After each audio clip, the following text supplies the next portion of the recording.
With a tap of knife to glass, his Grace rose, clutching the letter, spoke in disbelief to the silent ceremonial dinner of the beaver hunt. Grave news, gentlemen. Lord Byron has died in Greece. An audible gasp descended into deeper silence, held until a disembodied voice behind the flicker of candelabra spoke. I stood in Venice on the Bridge of Sighs. Darkness concealed who responded. A palace and the prison on each hand. Fox, hunter and hound forgotten. Squires repeated singly and in groups lines in eulogy for the dead poet. Leaving the ancestral hall, some glanced skywards, seeking a new, bright-tailed comet to reflect their newly mapped constellation of the literary dead.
Our exemplary chastity at home was to give way in hard beds with sharp insects to a profligate desire.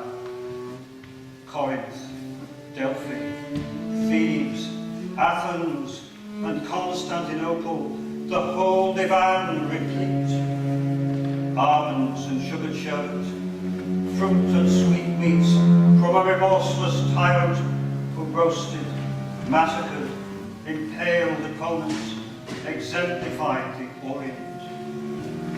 Greece in her age of woe first glimpsed its subjugation from snow-bound passes of Albania. Annabella divined me, contagions linked to past profligacy. You showed her that fair lock of choir-boy hair, presumed female, made comparisons, swimming with brandy and laudanum through regions of ice humor, pistols loaded at bedside. I am surely in hell, the tip of burning red from curtained marriage bed, black moors, a raging storm, breaking and burning, severed all connections except half-sister Augusta, soft, gentle, supportive, though incestuous. Annabella found your desire. Now the logic of her mathematical brain cut exactly to the equation. Your crave returned to that region of unrestricted desire. unexperimented abuse, she took the infant daughter, silently crossed the threshold of your room, where the hounds slept, left you blasted as Satan. Hobhouse, the last to shake hands on English soil with Byron, pursued by bailiffs, dreading social death, recalled his cap waved from the stern as the Dover packet, released from its moorings, bounded off with full sails on a curling wave from the pier head. The unpaid-for Napoleonic coach lashed to the decks. A reverie disturbed by Lion, Byron's Newfoundland dog, skittering about the deck, now laid its head at his feet.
John Murray's letter could not soften Dr. Ireland, Dean of Westminster, charming, charitable and chaste as any society hostess. His soiree of the illustrious dead would not be disturbed by this interloper. Doors to the Abbey and Poets' Corner firmly closed with the advice, carry away the body, say as little about it as possible. No state barges without solemn music. 6 Thames watermen silently rowed the undertaker's barge to Palace Yard stairs as silent crowds lined the Thames. He lay in state at Great George Street, Roman coffin decently hung with black, Byron arms hastily daubed onto a deal board, uproar audible as constables fought to control waiting crowds. A candlelit room, odour of bodies, perfumes, burning wax, a lingering trace of alcohol. Trembling, Hobhouse viewed the corpse, confounded by an apparent stranger. Celebrated dark curls were grey, receded from the temples, mouth distorted, at the point of uttering the famed sardonic laugh. Those white teeth, his pride, blackened as a mummer's face from the alcohol he'd wallowed in all the way from Greece. Worst of all, red cavalry mustachios grown for war added colour to the natural pallor of his face, as if he'd come boxed, ready to reanimate the comic villain in a farce.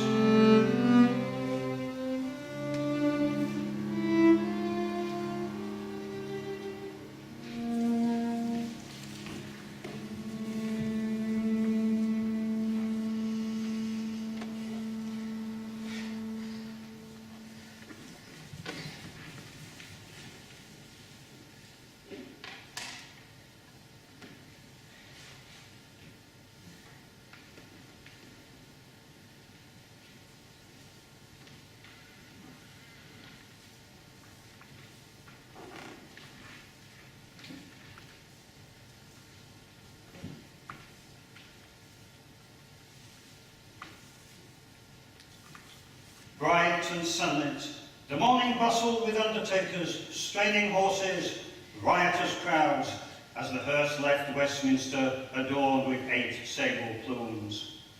Its following carriage held 3 urns for heart, brain, and intestines. Lungs used to speak of freedom were left in Greece.